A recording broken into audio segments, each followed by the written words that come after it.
Hello and welcome to the topic anticoagulation therapy in the module hematology. By the end of this topic, you should be able to describe anticoagulant therapy, outline the types or classifications of anticoagulant therapy, explain the mode of action of this therapy, describe the indications and contraindications of anticoagulant therapy, explain the adverse or side effects of this therapy, and discuss the complications of anticoagulant therapy. Let's get started. Let's begin by understanding what anticoagulant therapy is.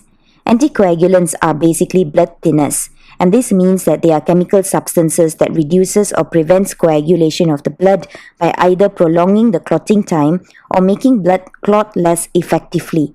This is important because coagulation may lead to thrombosis. So when we look at anticoagulation therapy, we can classify it based on the routes of administration as well as the mechanism of action.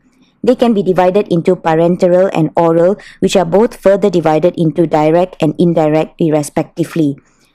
Examples of direct parenteral anticoagulants include unfractionated heparin, low molecular weight heparin, fondaparinux and denaproid, while indirect parenteral anticoagulants include your thrombin inhibitors like hirudin, bivalirudin, and agatroban, and factor Xa inhibitors like otemixaban. Examples of direct oral anticoagulants are thrombin inhibitors like dabigatran and factor X inhibitors like rivaroxaban, apixaban, and edoxaban, while indirect oral anticoagulants are vitamin K antagonists like warfarin.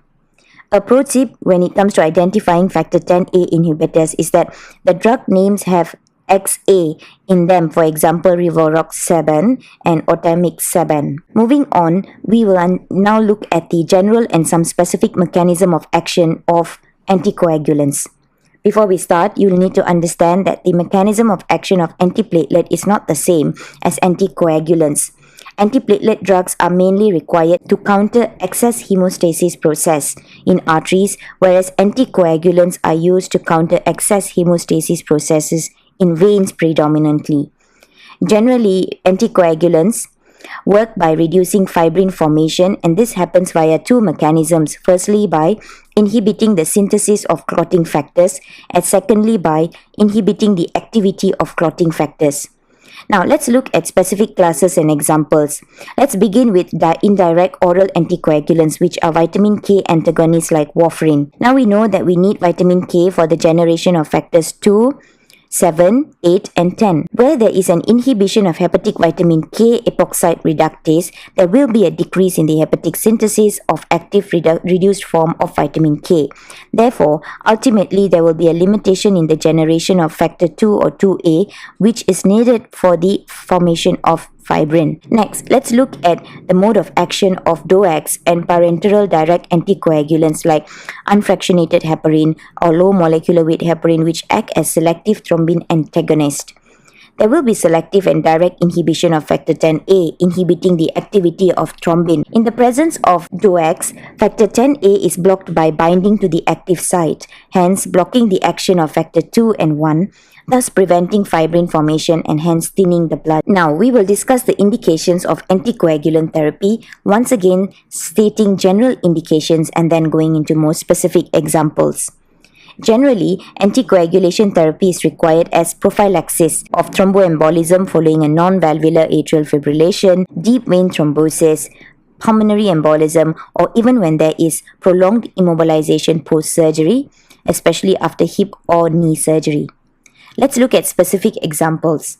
Starting with oral anticoagulants, vitamin K antagonist or warfarin is used as prophylaxis for thromboembolism like stroke in patients with heart failure, heart valve replacement, valvular or non-valvular atrial fibrillation. Meanwhile, both direct thrombin inhibitors and direct factor Xa inhibitors are prescribed in patients with increased risk of stroke, for example in non-valvular atrial fibrillation. Moving on to parenteral anticoagulants, low-dose heparin is used as a DVT prophylaxis for prolonged bed rest and immobility, and high-dose heparin is prescribed in situations where there is an immediate need for anticoagulation effect, such as atrial fibrillation, deep vein thrombosis, pulmonary embolism, myocardial infarction, and as a prophylaxis for patients with hemodialysis or those with a heart-lung machine. Low molecular weight heparin, on the other hand, is usually given as prophylaxis of DVT in surgeries, especially abdominal or orthopedic surgery or where there is prolonged immobility. It may also be given to patients with acute coronary syndrome or as a treatment for DVT. Lastly,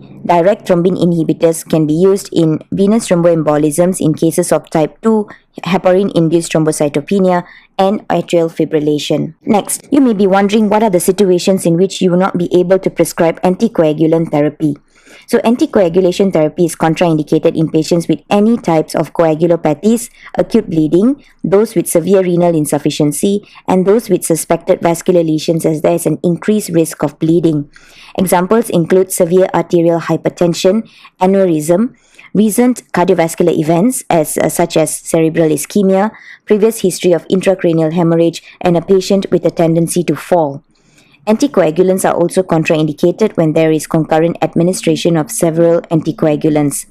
In addition to that, anticoagulants, specifically warfarin, are generally contraindicated during pregnancy and in breastfeeding mothers, as some are able to cross the placenta, leading to fetal bleeding and teratogenicity. Do take note that heparin does not cross the placenta. Dabigatran specifically is contraindicated when there is concurrent use of itraconazole, cyclosporin, tacrolimus, and dronedarone. Now, let's take a look at the adverse effects.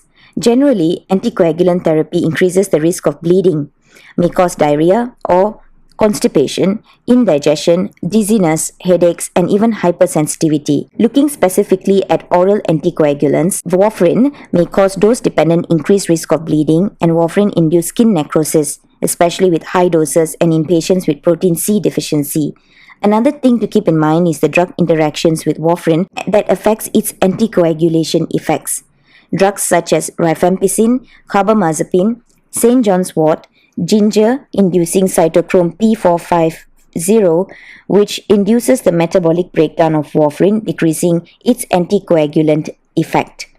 Foods rich in vitamin K, such as spinach, also have the same effect. And on the other hand, acetaminophen will increase the anticoagulant effect by inhibiting vitamin K-dependent carboxylase, interrupting the vitamin K cycle. A similar effect is seen in sulfonamides and sulfonylurea, which competitively inhibits warfarin at plasma protein binding sites. Moving on to parenteral anticoagulants. Unfractionated heparin and low molecular weight heparin may cause allergies, osteoporosis, heparin-induced thrombocytopenia, and have harmful drug interactions with tetracycline and thus should be avoided, whereas direct thrombin inhibitors may cause fever and allergies. Complications-wise, there may be hemorrhage, skin necrosis, which is usually rare, thrombocytopenia, osteoporosis. Most of the anticoagulants are teratogenic. And these are just the list and common complications that you should keep an eye out for. Patients on anticoagulant therapy should be monitored. By monitoring, the coagulation panel should be looked at. And it is crucial to monitor these patients to potentially reduce any complications and reduce any incidence of thromboembolism and bleeding episodes. Here, let's talk about the specific examples along with the expected lab changes. Starting with warfarin, usually the expected lab changes would be increased PT or INR ratio. There will be no change in MPTT or thromboplastin time, but this should be routinely mentioned. Moving on to direct thrombin inhibitors, the thromboplastin time will be prolonged. Meanwhile, there will be no changes in partial thromboplastin time or thromboplastin time, but they are routinely monitored. Next, direct factor 10A inhibitor causes prothrombin time and partial thromboplastin time, but thromboplastin time is unchanged and this is hence not routinely monitored. Heparin treatment, on the other hand, requires regular monitoring of the platelet count, especially for unfractionated heparin, even before starting the treatment. And this is to keep an eye out for any heparin-induced thrombocytopenia, as these patients will be at increased risk. However, prophylactic or low-dose heparin will usually not require monitoring. Under management over here, we will discuss what to do in certain situations where there are adverse drug effects noticed. As we discussed previously, vitamin K antagonists can cause dose-dependent increase of risk of bleeding. Now, how do we reverse this?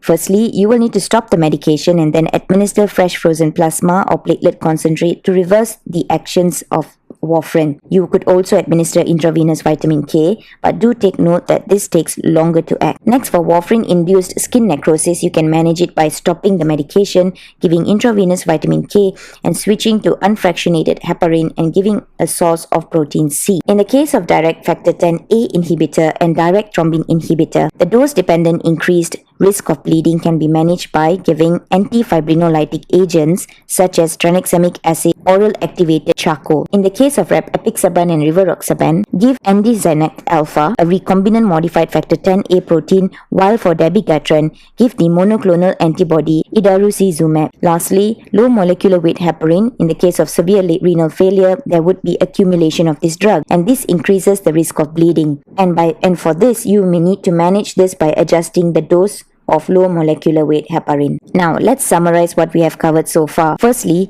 anticoagulation therapy basically aims at preventing or reducing the coagulation of blood by either prolonging clotting time or making the blood clot less effective. Anticoagulant therapy can be classified into parenteral and oral according to its route of administration, which are both further classified into direct and indirect according to their mechanism of action. They work by affecting the coagulation pathway, ultimately reducing the formation of blood clots, most specifically fibrin, either by inhibiting the synthesis of clotting factors or inhibiting its activity. Generally, the indications of anticoagulants include prophylaxis of thromboembolism following non-valvular atrial fibrillation, DVT or PE, and prolonged immobilization post-surgery, whereas their contraindications include coagulopathies, acute bleeding, and severe renal insufficiency. Some of the adverse effects are increased risk of bleeding, hypersensitivity, and diarrhea or constipation. Meanwhile, complications include hemorrhage, skin necrosis,